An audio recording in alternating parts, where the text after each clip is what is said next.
మరి ఇలా కోర్ట్స్ కూడా అంతే కదా. కోర్ట్స్ కు మీరు ఇవ్వాల్సినటువంటి బడ్జెట్ ఎంత అని నేను అడుగుతా ఉన్నాను. ఒక్క విగ్రహానికి మీరు పెట్టే ఖర్చుల పావులు అంత కాదు, రూపాయి ఎంత ఇచ్చారా? ఇది సక్సెస్ఫుల్ ప్రజాస్వామ్య దేశాలు ఎక్కడైనా జరిగిందా? ఇలా అమెరికాలో కానీ వెస్టర్న్ కంట్రీస్ మనం కాపీ కొడతా ఉన్నాం, డాలర్ వాల్యూ అని వాళ్ళ మనం చుట్టూ తిరుగుతా ఉన్నాం. కానీ మనం ఎక్కడైనా మనం నిజంగా వాళ్ళ ఇటువంటి విషయాలలో చట్టబద్ధమైనటువంటి శాసన పరమైనటువంటి విషయాలలో ఎందుకు ఇంత సిగ్గుచేటుగా మనం వ్యవహరిస్తున్నామని ఎవరైనా డిస్కస్ చేయడానికి అవకాశం ఉందా ఈ దేశంలో? లేదు కదా. లేనప్పుడు సమాధానాలు ఎక్కడి నుంచి వస్తాయి? Right, okay. జితేంద్ర గారు ప్రజాస్వామ్యం కూని అయిపోయింది, ఎన్నికల కమిషన్ ఈ రకంగా వ్యవహరిస్తుంది, భారతీయ జనతా పార్టీకి పదవీకాంక్ష ఎక్కువైపోయింది, ప్రతి రాష్ట్రంలో ఈ రకంగా ప్రవర్తిస్తుంది, ఈ తరహా ఆరోపణలన్నీ మీతో పాటు కాంగ్రెస్ పార్టీ నాయకులంతా చేస్తున్నారు. కానీ గతంలో కాంగ్రెస్ పార్టీ ఏం చేసింది అనేటటువంటి ప్రశ్నలను భారతీయ జనతా పార్టీ నాయకులు కూడా రేస్ చేసినటువంటి పరిస్థితి. అసలు ప్రజాస్వామ్యాన్ని కూని చేసిందే కాంగ్రెస్ పార్టీ అనే విధంగా వారు ఆరోపణలు గుప్పిస్తున్నారు. గతంలో రాష్ట్ర ప్రభుత్వాల విషయంలో కావచ్చు, గవర్నర్ల వైఖరి కావచ్చు, ఇవన్నీ కూడా మళ్ళీ వాళ్ళు తెర మీదకి తీసుకొస్తున్నటువంటి పరిస్థితి. ఏం చెప్తారు? ఒకటండి, ఇప్పుడు ప్రజాస్వామ్య వ్యవస్థ బతికుండాలనే మరి అందరూ కోరుకోవాలి. ఇప్పుడు సరే కాంగ్రెస్ పార్టీ చేసింది అని అభియోగాలు, మరి వీళ్ళు ఎందుకు చేస్తున్నారండి? వీళ్ళు ప్రజాస్వామ్యాన్ని నిలబెడతామని వస్తున్నారు కదా, ప్రజలు వీళ్ళకి అవకాశం ఇచ్చింది కదా, మరి వీళ్ళు చేయొచ్చు కదా. ఎందుకు ప్రజాస్వామ్యాన్ని కూలీ చేస్తున్నారు? అసలు ఎలక్షన్ వ్యవస్థనే మొత్తం తప్పుదారి పట్టించి మరీ మూర్ఖంగా తయారు చేసేసిండ్రు. ఇప్పుడు ఆ ఎలక్షన్ కమిషనర్ ఎట్లా అయిపోయిందంటే బీజేపీకి ఒక ఏజెంట్ గా తయారైపోయాడు. ప్రతిపక్ష నాయకుడుగా ప్రధాని తర్వాత ఉన్నటువంటి ఒక ప్రతిపక్ష నాయకుడు, అంత హోదా ఉన్న వ్యక్తికి ఎలక్షన్లలో జరుగుతున్నటువంటి ఎలక్షన్ కమిషన్ లో జరుగుతున్నటువంటి లోపాలు, ఎక్కడ ఓట్ల విషయంలో జరుగుతున్నటువంటి ప్రాబ్లమ్స్ ని ఒక ప్రతిపక్ష నాయకుడుగా రాహుల్ గాంధీ గారు తీసుకొచ్చి ఒక స్క్రీన్ పెట్టి తెలియజేసి ఎక్కడెక్కడ ఏమేం ప్రాబ్లాలు జరుగుతున్నాయి, ఎక్కడెక్కడ లోపాలు జరుగుతున్నాయి అంటే ఒక పార్టీ ఒక నాయకుడుగా ఎలక్షన్ కమిషనర్ ని తయారు చేసి వాళ్ళతోటి స్టేట్మెంట్లు ఇప్పిస్తున్నారు వెనక నుంచి. ఇది ఎక్కడ న్యాయం అండి ఇదంతా? వీళ్లకు ప్రజలు ఇప్పుడు దాదాపుగా 12 సంవత్సరాలు అయిపోయింది, అవకాశం ఇచ్చిండ్రు. మొత్తం ఈ దేశాన్ని వీళ్ళే ఉద్ధరించినట్టుగా ఈ బీజేపీ ప్రభుత్వం వచ్చి 12 సంవత్సరాలు మొత్తం దేశాన్ని ఉద్ధరించినట్టుగా మాట్లాడితే ఎట్లాంటిది? కాబట్టి ఈ దేశాన్ని ఆ రోజు స్వతంత్ర పోరాటంలో 1947లో నుంచి ఈ రోజు వరకు అనేక రకాలుగా ప్రధానమంత్రులు పనిచేసి ఈ రోజు కాంగ్రెస్ పార్టీ ప్రధానమంత్రులు చేస్తేనే కదా ఈ రోజు వరకు ఇక్కడికి వచ్చింది ఈ దేశం అనేది. అన్ని రంగాలు, శాస్త్ర సాంకేతిక రంగాలు అందించింది కూడా కాంగ్రెస్ పార్టీ కదా, ప్రభుత్వాలే కదా. ఎక్కడ చేసిండండి? ఏ వ్యవస్థని నిలబెట్టలేదు, ఏ వ్యవస్థని డెవలప్ చేయలేదండి. పూర్తిగా విఫలమైపోయింది 12 సంవత్సరాలలో అన్నిట్లలో. ఏ విషయాల్లో వీళ్ళు గొప్పగా చెప్పగలుగుతారండి? ఏం చేయగలిగారండి? ఆ రోజు నుంచి పునాదులు వేసిన దాని మీద వీళ్ళు భవనాలు నిర్మించారు తప్ప వీళ్ళు ఏం చేసింది ఏమీ లేదు. ఇక్కడ మోడీ గారు అట్టర్ ఫ్లాప్ అయిపోయారు, ఏమీ లేదు. ఎలక్షన్ కమిషనర్ ని వాళ్ళ ఒక సొంత వాళ్ళకు ఉన్నటువంటి ఒక బంట్ల ఆర్గనైజేషన్ టైప్ చేసేసుకున్నారు దాన్ని. అక్కడ ఏదైనా రాహుల్ గాంధీ గారు మాట్లాడితే మరి వెళ్లి మాట్లాడి అక్కడ ఉన్నటువంటి ఎక్కడైతే సమావేశం ఏర్పాటు చేసినప్పుడు ఆ కమిషనర్ వెళ్లి మాట్లాడాలి కదండి ఒక ప్రతిపక్ష నాయకుడితోటి. వాళ్ళకు బాధ్యత ఉంది కదా. అన్ని రాష్ట్రాలలో ఓట్ల చోరీ, లక్షల ఓట్లు తీసేసుడు నిర్దాక్షిణ్యంగా హడావిడిగా చేస్తారు. ఎలక్షన్ రాగానే ఒక 2 నెలల ముందో నెల ముందో మొదలు పెడతారు. అదే 6 నెలల్లో సంవత్సరం ముందో ఎస్ఐఆర్ ని ముందు పెట్టేసేసి ఓటు హక్కు అనేది పవర్ఫుల్ అనేటువంటి ఆయుధం మన భారతదేశంలో ఈ ప్రపంచ దేశాలలో జరుగుతున్నట్టు. తెలంగాణలో కూడా ఎస్ఐఆర్ జరుగుతుంది. ఇప్పుడు తెలంగాణ 2 నెలలు ఎలక్షన్స్ ఏం లేవు కదా మీరు చెప్తున్న ఆరోపణల ప్రకారం చూసుకున్నా. అదేనండి, ఈ రోజు అవకాశం వచ్చింది. మేము అందుకే ఎస్ఐఆర్ మీద అందరం పనిచేయాలి. ఎక్కడ కూడా ఒక ఓటు కోల్పోనివ్వకుండా ప్రతి పార్టీ చేయాల్సిన అవసరం ఉంది. వేరే రాష్ట్రాలలో ఏం చేసిండ్రు? మొత్తం అవకాశమే ఇవ్వకుండా ఓట్లని లక్షల ఓట్లు కదండి తీసేసింది అన్ని రాష్ట్రాలల్లో. మరి ఆ అవకాశాన్ని ఈ రోజు అందరం వాడుకోవాలి. ప్రతి ఒక్కరికి ఓటు హక్కు ఇవ్వాలి. రాజకీయాలు వేరు, వ్యవస్థలో ప్రజల కోసం పనిచేయడానికే కదా రాజకీయాలు. 3 అంచెల వ్యవస్థ.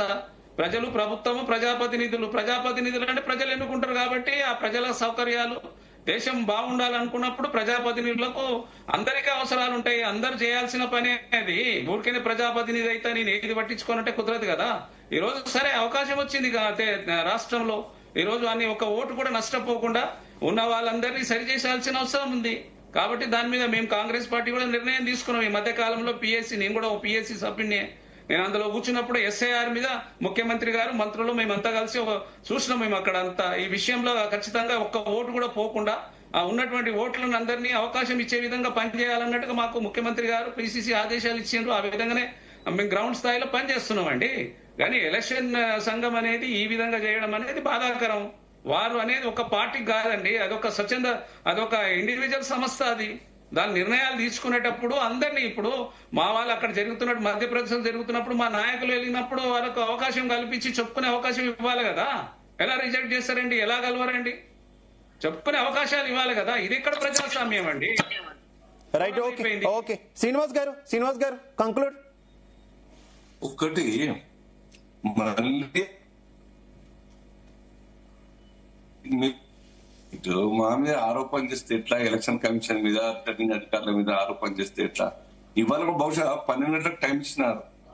You can put forth your case before concern officers. మీ ఆరోపణలలో కనుక వాస్తవాలు ఉంటే వాళ్ళు డెసిషన్ తీసుకుంటారు. మీరు ఫామ్ నింపలేని సార్ ఇప్పటికి కూడా ఒప్పుకోకుంటే దాంట్లో ఉన్నటువంటి ఒక 356, 351(2) ఇవన్నీ అనేక సెక్షన్లతో కేసు నమోదైంది. ఆ విషయాన్ని కూడా మీరు ఒప్పుకోకుంటే ఎంత గుడిసె ఉన్నా రూపాయి ఉన్నా అఫిడవిట్ లో మీరు పొందుపరచాల్సినట్టు రాయాల్సినటువంటి ఆస్తులు వివరాలు రాయకుండా దాన్ని కూడా ఒప్పుకోకుంటే అవన్నీ కూడా తిరస్కరించబడ్డ తర్వాత మా మీద ఆరోపిస్తే ఏం లాభం చెప్పండి? ఓట్ చోరికి సీట్ చోరికి దీని సంబంధం ఉన్నదా?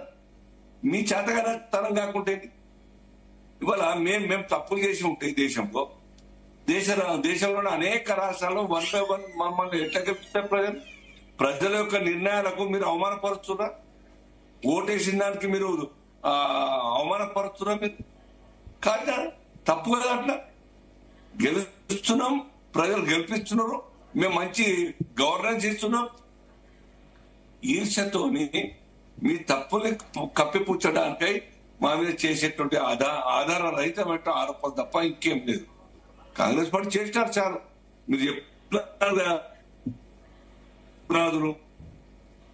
ఇది కేవలం మాతోనే కాదు, కాంగ్రెస్ పార్టీ కూడా ఎంతో కొంత చేసింది, అనేక నాయకులు చేస్తారు, అన్ని పార్టీలు చేసినటువంటి ఒక ప్రజాస్వామ్యం ఈ యొక్క దేశాన్ని నిర్మాణం చేయడంలో పాత్ర వహించారు అని చెప్పినా ఇప్పుడు కూడా చెప్తాం.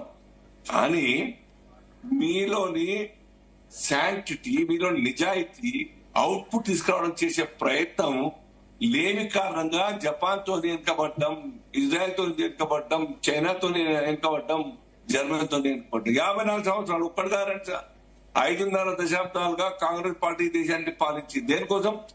Just to gain power with you only. అంతే, పవర్ లో ఉండాలి మీరు. ఇప్పుడు వరకు కాదు దేశాన్ని నడిపించిన దానికన్నా వెనుకబడ్డాం. అది ఇవాళ అనవసరం చెప్పండి. మీ ఇంట్లో మీ కుటుంబ అడగండి ఎట్లయితున్నాయి. లేదంటే హౌసింగ్ సెక్టార్ ఏమైంది, పవర్ సెక్టార్ ఏమైంది, లేదంటే ఎయిర్పోర్ట్స్ ఏమైంది, రైల్వే స్టేషన్, అనేక రకాలైన డెవలప్మెంట్ యాక్టివిటీస్ కళ్ళ ముందర మన కుటుంబ సభ్యులు చెప్తారు. కాంగ్రెస్ కమ్యూనిస్ట్ పార్టీల కుటుంబ సభ్యులు బాగా మార్పు వచ్చిందండి, పాత కాలంలో పాత సర్కాలు ఈ రకం చేయలేదండి అని చెప్పుకుంటారు. మీరు ఒప్పుకోకండి బయట, కానీ అంతరాకప్పుడు. Right okay. రామోద్ గారు కంక్లూడ్. ఓట్ చోరీ గురించి వాస్తవంగా కాంగ్రెస్ కు మాట్లాడే నైతిక బాధ్యత కూడా లేదు, క్లియర్ గా. ఎందుకంటే నోటుకు ఓటు కింద ఒక కేసు బుక్ అయిన వ్యక్తికి ఆ పార్టీ పగ్గాలు, అదే విధంగా రాష్ట్ర పగ్గాలు అప్పయ్యపడమే పెద్ద తప్పు. అదే విధంగా ప్రజాస్వామ్యాన్ని అపహాస్యం చేసి దాదాపు 54 ఏళ్ళు ఇంత ముందు శ్రీనన్న కూడా అని చెప్పడం జరిగింది. 54 సంవత్సరాలు పైసీలకు పరిపాలించిన కాంగ్రెస్ పార్టీ ఎడ్డి కాలంలో ప్రజల్ని ఏ విధంగా మోసం చేసిందన్నది కూడా మన కోకొల్లలుగా తెలుస్తాయి. ఎందుకంటే బ్యాలెట్ బాక్స్ లో ఎత్తుకపోయిన ఘటనలు కానీ, లేకపోతే రిగ్గింగ్ చేసి గెలిచిన ఘటనలు కానీ గిన్నున్నాయి. వాస్తవంగా నా నెత్తిలో ఎన్ని ఎంటికలు ఉన్నాయో గన్ని ఉన్నాయి. అలాంటి పరిస్థితుల్లో ఇప్పుడు 54 ఏళ్ళు అయితే దేశాన్ని మోసం చేసి వెనకకు నెట్టి, అదే విధంగా ఇప్పుడు వచ్చిన పార్టీకి, అదే విధంగా బీజేపీ పార్టీకి, వాస్తవంగా కాంగ్రెస్ పార్టీకి రెండింటికి కూడా ఓట్ చోరీ గురించి మాట్లాడే నైతిక బాధ్యత కూడా లేదు, హక్కు కూడా లేదు. ముఖ్యంగా ఏం జరుగుతుందంటే ఇప్పుడు ఇక్కడ జరిగిన ఎన్నికలు వాస్తవంగా ఆ మూడింటికి సంబంధించిన అంశంలో ఇప్పుడు మనం మాట్లాడుకుంటున్నాం కాబట్టి ఈ మూడింటి విషయంలో ఓటు చోరీకి సంబంధించి ఎలాంటి జైంట్ లేవు, దాని గురించి మాట్లాడాల్సిన అవసరం కూడా లేదు. ఎందుకంటే ప్రజాస్వామ్యంలో ఒక 3 ఖాళీలు ఏర్పడ్డప్పుడు ఆ 3 ఖాళీలకు సంబంధించి 3 అభ్యర్థులు బీజేపీ పెట్టుకున్నది, ఒక అభ్యర్థిని, ఎందుకంటే వాళ్ళ ఉన్న బలం ఒకరికే కాబట్టి ఆ ఒక్క బలానికి సంబంధించి కాంగ్రెస్ పెట్టుకున్నది. కానీ ఒక్క కాంగ్రెస్ అభ్యర్థిని కూడా వాళ్ళ సొంత పార్టీ నేతలు వెన్నుపోటు పొడిచిందని నేననలేదు, మీరనలేదు, ఎవరనలేదు. ఆ రాష్ట్రానికి సంబంధించిన మంత్రే, బీజేపీకి సంబంధించిన మంత్రి క్లియర్ గా చెప్పడం జరిగింది. మాకు తెలంగాణ తెలంగాణ నుంచి ఇన్ఫర్మేషన్ వచ్చింది. ఆ ఇన్ఫర్మేషన్ కూడా ఒక వ్యక్తి ఇచ్చిండు.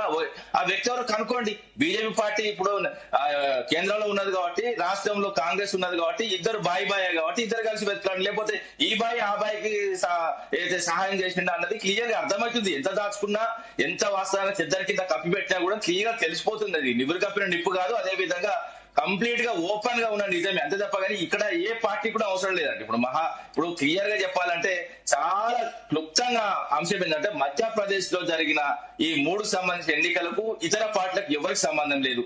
ఓన్లీ కాంగ్రెస్ కు బీజేపీకి సంబంధం.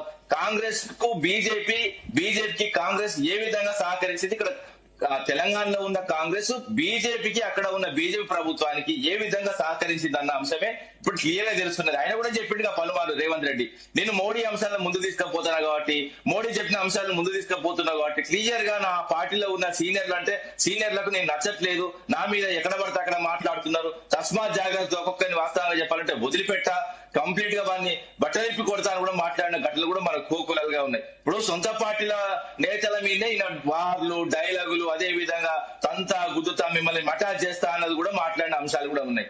ఇలాంటి అంశాలు ముందు పెట్టుకుని పోతే ముఖ్యంగా అక్కడ మధ్యప్రదేశ్ లో జరిగిన ఎన్నిక క్లియర్ చెప్తున్నా, కాంగ్రెస్ పార్టీ అభ్యర్థికి వెన్నుపోటు పొడిచింది కూడా కాంగ్రెస్ పార్టీ అభ్యర్థులే తప్ప ఇక్కడ ఇవ్వలేరు. ఆ అవసరం కూడా ఏ పార్టీలకు అవసరం, దేశంలో ఉన్న ఏ రాజకీయ పార్టీకి అవసరం లేని విషయం. ఎందుకంటే ఓన్లీ అది మధ్యప్రదేశ్ సంబంధించిన విషయం. అదే విధంగా ఇక్కడ కేసు ఉన్న విషయం, ఇక్కడ హోంమంత్రి ఎవరు, స్వయాన ముఖ్యమంత్రి. సో ముఖ్యమంత్రి తప్ప ఇంకా ఎవరికి కూడా ఇక్కడ ఈ అంశాలు బయటకు వచ్చే అంశాలు కూడా లేవు. మళ్ళీ ఏంటంటే ఆ ఫాములు నింపింది కూడా కాంగ్రెస్ సంబంధించిన లీగల్ సెల్ వాళ్ళే, అదే విధంగా సీనియర్ నాయకులు. ఆ వాస్తవంగా తిరస్కరణకు గురైందంటే వాస్తవంగా వాళ్ళందరి పేర్లు ఇతర పార్టీల మీద నెట్టడం అన్నది దుర్మార్గమైన చర్య. అదే విధంగా ఇక్కడ కాంగ్రెస్ పార్టీని మళ్ళీ కూడా చెప్తున్నా, రాష్ట్రంలో మిత్రుడు, దేశంలో శత్రులు. నువ్వు కొట్టినట్టు చేయి, నేను యాక్టింగ్ చేస్తా, అంతే తప్ప ఇంకేం లేదు. దేశంలో మొత్తం కంప్లీట్ గా మన ఇద్దరం కొట్లాడుకున్నట్టు చేస్తావు, రాష్ట్రంలో మాత్రం నువ్వు ఏం చేయాలో గజ్జాయి.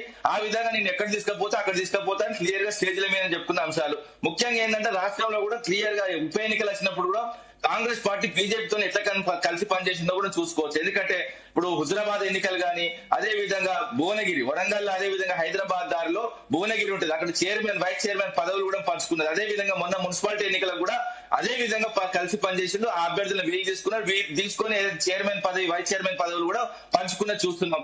ఎందుకంటే ఇప్పుడు ప్రజలు ఎవరు వాస్తవంగా గుడ్డిగా లేరు. ఇంతకుముందు అంటే ఎట్టి కాలంలో ఏదైనా చేసిండు, ఏది తెలియలేదు. కానీ ఇప్పుడు అంతా ఆన్లైన్ యుగం, ఆన్లైన్ కాలం, ఏది చేసినా డైరెక్ట్ తెలిసిపోతున్నది. ఇప్పుడు ఇంకోటి ఏంటంటే దాచుకోవాల్సిన నిజం కూడా కాదు, ఒక మంత్రి చెప్పిండంటే అంత చిన్న విషయం ఉండడం కాదు. అదే విధంగా వెరీ కాన్షియస్ గా చెప్పిండు. ఎందుకంటే ఇది కాంగ్రెస్ నుంచి వచ్చింది, మాకు లేకపోతే మాకు ఓడి చెప్తాడు అని చెప్పిండు. వాస్తవంగా వాళ్ళు ఫిర్యాదైన ఎన్నికల కమిషన్ కు ఫిర్యాదైన మాట వాస్తవం. ఎందుకంటే అక్కడ బీజేపీ ఆల్రెడీ ఫిర్యాదు చేసింది, వాళ్ళ కేసు ఉన్నది.